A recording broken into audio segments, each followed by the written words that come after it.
Hey everyone, and welcome to WDIM News, my weekly podcast where I talk about sci-fi stuff and some other stuff. My name is Eric, and I hope that you are doing well today. Full disclosure, I am feeling a little under the weather, so today's podcast may be a little shorter than usual, but I am happy to discuss the latest episode of Star Trek Lower Decks titled In the Cradle of Vexilon, which is a great sci-fi title. I also have an update on the writer's strike. That is one of the most positive developments I've seen in the 4 months since the strike began. First, please remember to leave a like on the video while you're here. It really does a lot to help my podcast get out to more people. Alright, so I'm going to start out by talking about the strike update before I get into my review of the latest episode of Star Trek Lower Decks. Earlier in the week, a planned meeting between various showrunners and the Writers Guild of America was canceled due to reported infighting between the writers. Now, this came about because of a story that, if you follow my podcast, I talked about recently about how the Writers Guild of America was positioning itself so that it could make deals with individual studios instead of the entire group of studios so that some productions could get started before others. This led to, I guess, some consternation within the Writers Guild itself. There were conflicting reports about different members arguing with each other, some very loud phone calls, stuff like that. So now it seems like that plan has been canceled and that they are no longer pursuing a deal, the Writers Guild of America, them being a deal with individual studios, but they are now considering a deal with the producers. So at the end of the week, it was announced that the Writers Guild of America would resume negotiations with the producers group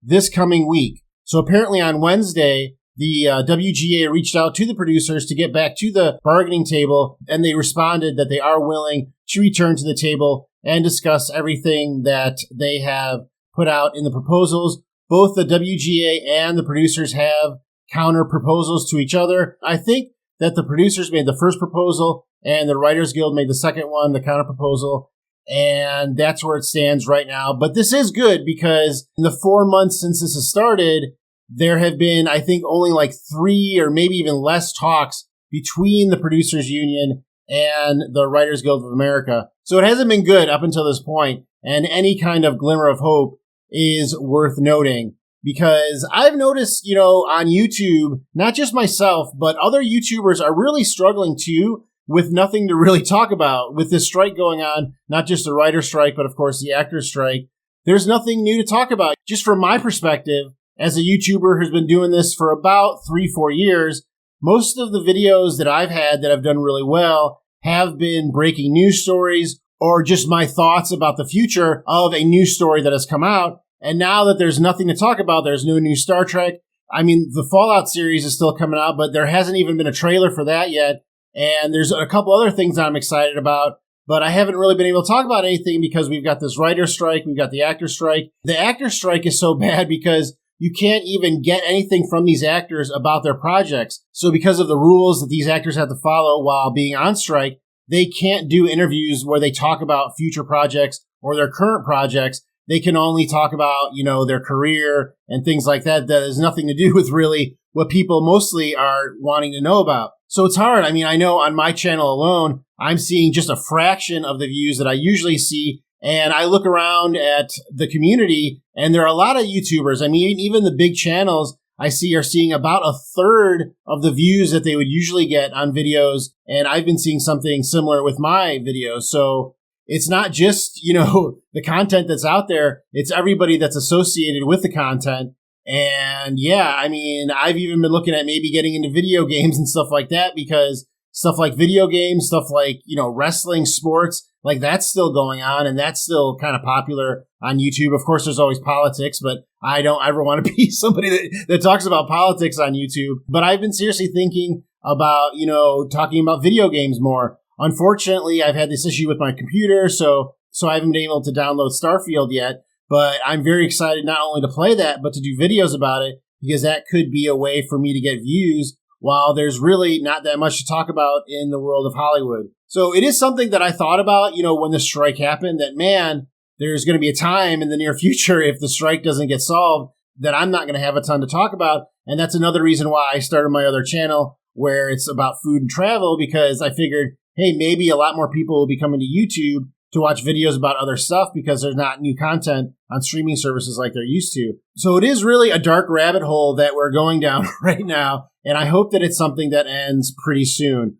Now, there are a couple of talk show hosts that are restarting production on their series amidst the strike, and they're not getting a lot of good press for it.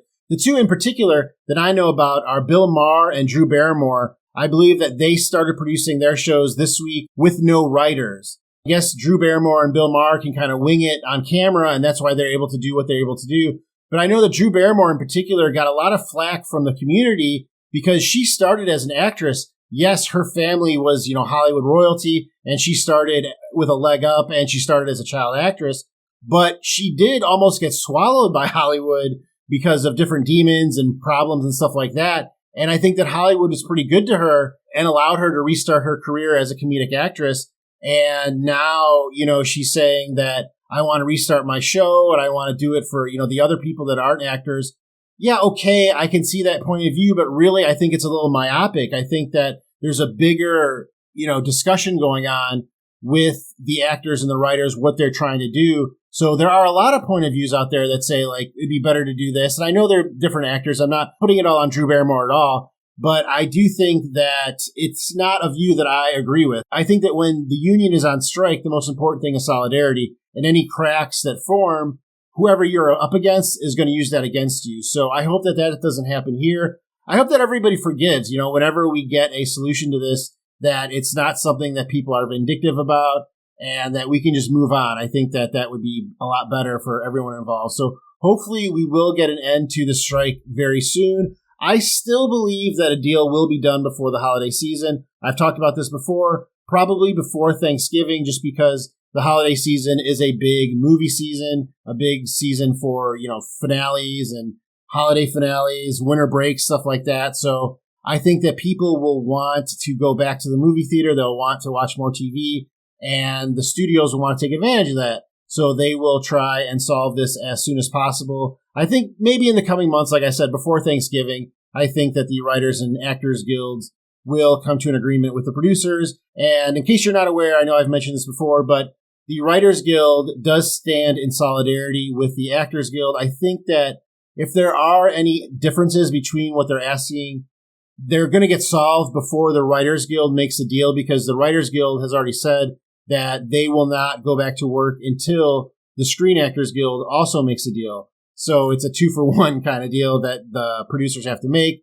So whenever that gets solved, it's not like the Writers Guild is going to make a deal and then we're going to be like, oh, we're back to square one because now the actors have to figure out what they're going to do. No, it's going to be, I think, mostly to the finish line, if not all the way to the finish line for the actors once the Writers Guild makes their deal. So like I said, hopefully that happens soon. Maybe it'll happen next week. It's not very likely, but the fact that they are going back to at least the bargaining table is a huge deal. It's been 4 months. For perspective, the writer's strike in 2007, which everybody still talks about all these years later, was only 3 months. So at this moment, at the moment of recording this podcast, we're already a month more in than that strike was. And we're already starting to see it. Like I said, YouTubers are seeing it. Just look at the quality of movies that are out there. It's few and far between. And we're really going to see it into 2024. I mean, studios say that they've backlogged stuff, but I pay attention to what's coming out and when it's coming out. And a lot of stuff keeps getting pushed and pushed and pushed. And that's not good. That's just because it may be done, but the studios realize that without the actors on board,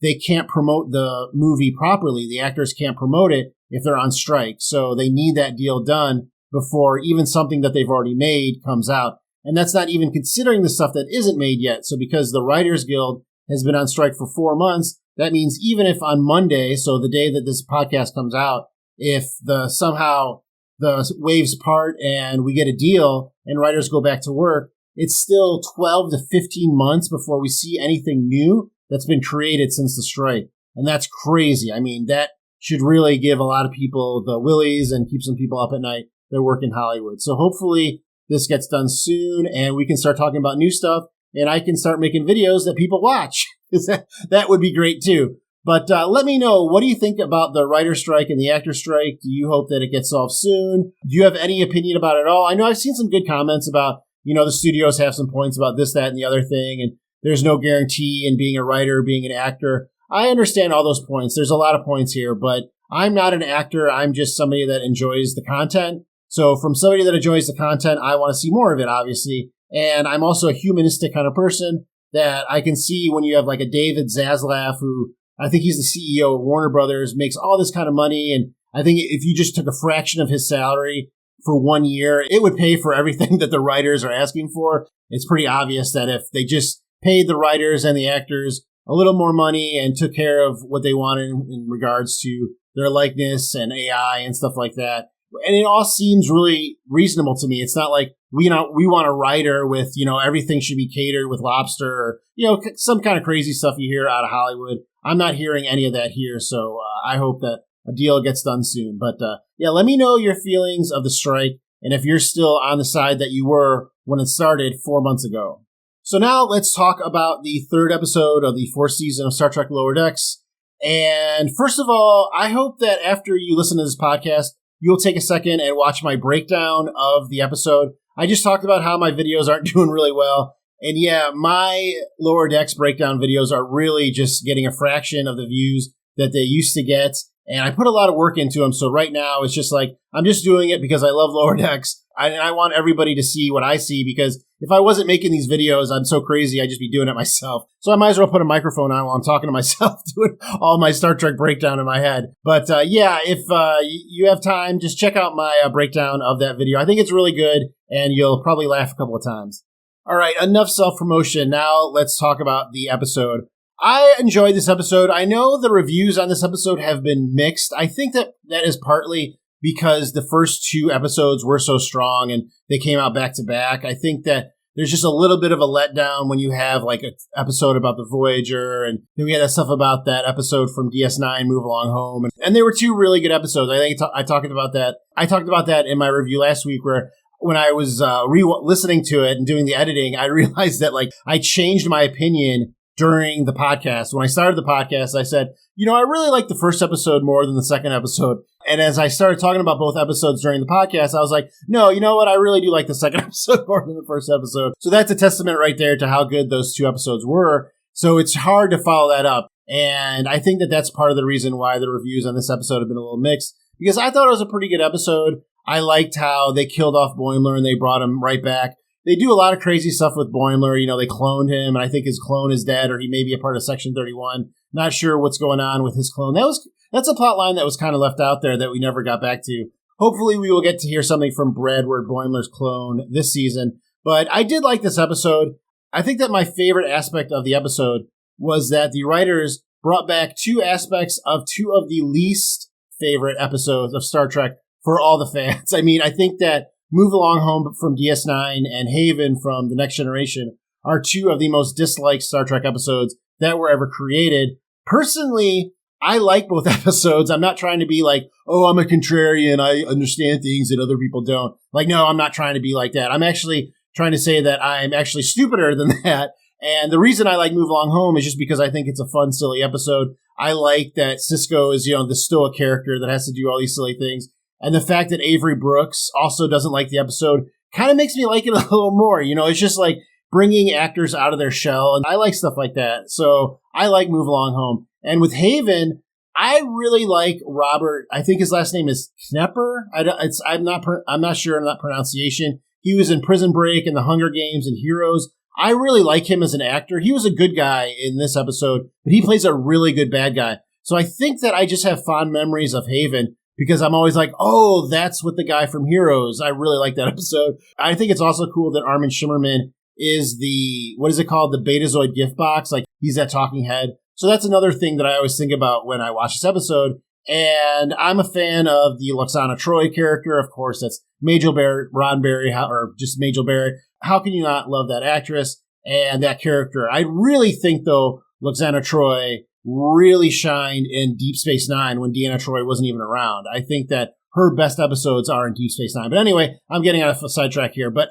I really did like that in this episode of Lower Decks, they were able to work in aspects of both Move Along Home and Haven and make them really funny, because when something is not liked by the fan base, instead of legitimizing it, the next best thing is to just laugh at it. And that's what they were asking us to do in this episode. And I think it was pretty easy.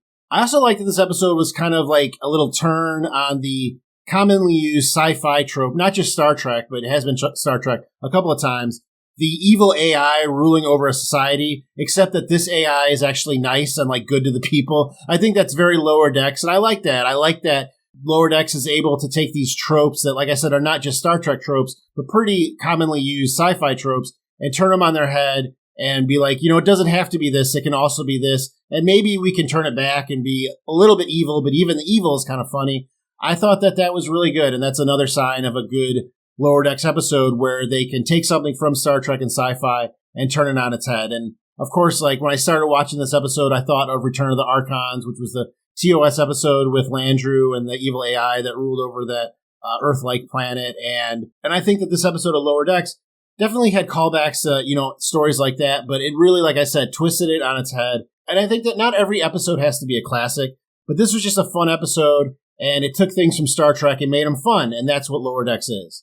Another thing I liked about this episode is that it continued the good character growth. I think that we got that in the first 2 episodes of the season, and we're continuing with that. Not just with Brad Boimler, but he was obviously the centerpiece of this, but I think with the other Lower Decks characters too, working together and kind of finding their way as being promoted and not really knowing, are we still supposed to do Lower Deck stuff, or are we not supposed to worry about that stuff anymore? Or has nothing really changed? Is it just jewelry, on my uniform? There's nothing really changed. I'm still the same person. I still have basically the same assignments. I just have a different title. And I know that that's very relatable to people, that just have normal jobs out there. A lot of us have been promoted in our lives, and we get to this promotion and we think it's going to be this thing, and it turns out to be something else, or it turns out to be nothing. It's just the job that we were always doing, but we're now getting recognized for it, or we have a different title, or we have a different office, or we get to work from home. Something like that. I think that it's very relatable. And again, that's another thing that Lower Decks does very well. It makes science fiction very relatable to the audience. And with this character growth, that's where we get the relatability to these characters. And since this is the first episode that has occurred since each of the characters have been promoted, this was really important. We had to see something happening or nothing happening, but some kind of acknowledgement of what is going on with their careers, because it was such a big deal in the first 2 episodes. So the first 2 episodes really just blended it right in to this episode, and I think it worked really well. We had Boimler's first command assignment. I just kind of spoke about that for a second. He was kind of the focal point, the A story of this episode, and bringing him back from the dead, I think that's another common Star Trek trope that Lower Decks does really well. They've done it a few times now. They did it with, of course, Shax in the first and second season, and now with Boimler just coming back and just being like, yeah, he was dead, and now he's not. That's just a thing that happens. I think it talks to how aware and self-aware that Mike McMahon and Lower Decks are about what Star Trek is. Because think about it, when we get to Star Trek Into Darkness, the film, Kirk gets brought back, I think, because of tribbles. Like, it's really silly how characters just always are coming back.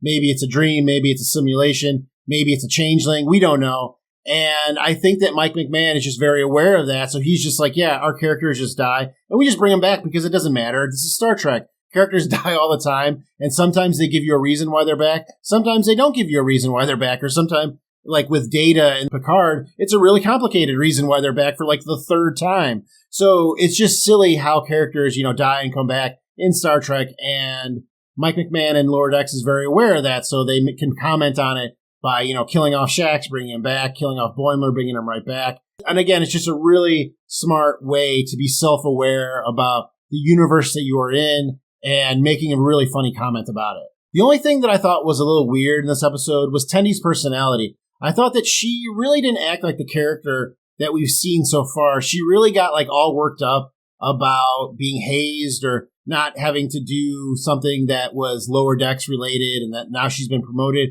I just didn't think that was very much like her character. It would have made more sense to me if Mariner would have had that point of view, because she's been promoted and demoted so many times that she's seen other officers being hazed. You could imagine that would have happened. And her behavior has been more erratic in the past, and she's usually more quick to temper. So it would have made a little more sense to me if Mariner was the one that kind of pushed that we're being hazed plotline this episode and not Tendi. Maybe they're trying to do something with Tendy's character. They're trying to, I noticed that she's mentioning a lot more Orion stuff. So maybe they're trying to make her a little more off the wall, like because she's an Orion. So maybe they're trying to do something with that. But that was my only little quirk, I think, about the episode, was that I just didn't really mesh with Tendy's personality. But maybe that's something we're going to see develop during the season, and it will make more sense in this episode.